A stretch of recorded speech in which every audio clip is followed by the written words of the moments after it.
randomly on social media, you know what's coming next. There was a curveball this time because he was trending sort of for the opposite reason. He was trending because people were complimenting him. Women and feminists especially were complimenting him.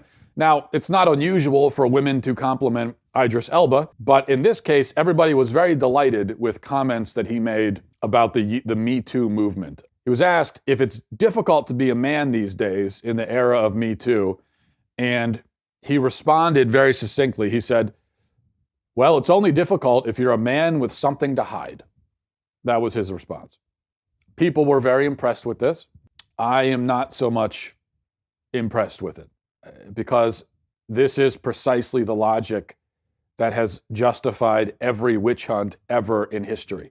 The whole thing that makes the Me Too crusade difficult for men is the air of suspicion, the accusatory light that it casts on all men. So let me ask Idris Elba this.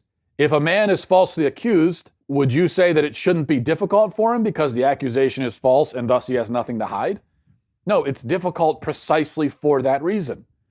Now, I know that, of course, Elba was not really trying to necessarily communicate a fully coherent thought here. He was actually just trying to keep the pitchfork mob from showing up at his doorstep by placating it with stuff like this. But that's not going to work, unfortunately. And that's the other mistake that people make when it comes to witch hunts and pitchfork mobs. They think that they can avoid being targeted by going along with it and by encouraging them. But see, it doesn't work that way. We've seen how this ends. And it never ends well, that's for certain. One other thing, just in general about this, if you don't have anything to hide cliche, because that logic is never good.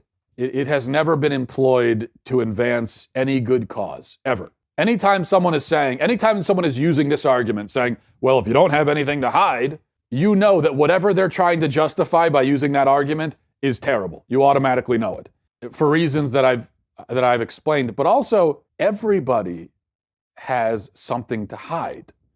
As in, everybody has things that they don't want to be made public. But that doesn't make those things evil or illegal. Okay, just because a person has certain things that they don't want out there in public view, things that they want to keep private, that doesn't mean that they're guilty of anything at all. It's like if a stranger walked up to you and said, or if a cop walked up to you and said, I'm going to need to look through your phone. And you say no, and then they say, well, what, do you have something to hide? You're doing something illegal? Well, I'm not doing anything illegal, but yeah, I have something to hide from you. I want to hide the contents of my phone from you, not because there's anything bad or illegal in there, but just because it's none of your business. That's why. I just want to keep it private because there are things that I want to keep private because I have a private life. The fact that I don't want to open it up for public consumption doesn't mean that I've done something wrong. So that whole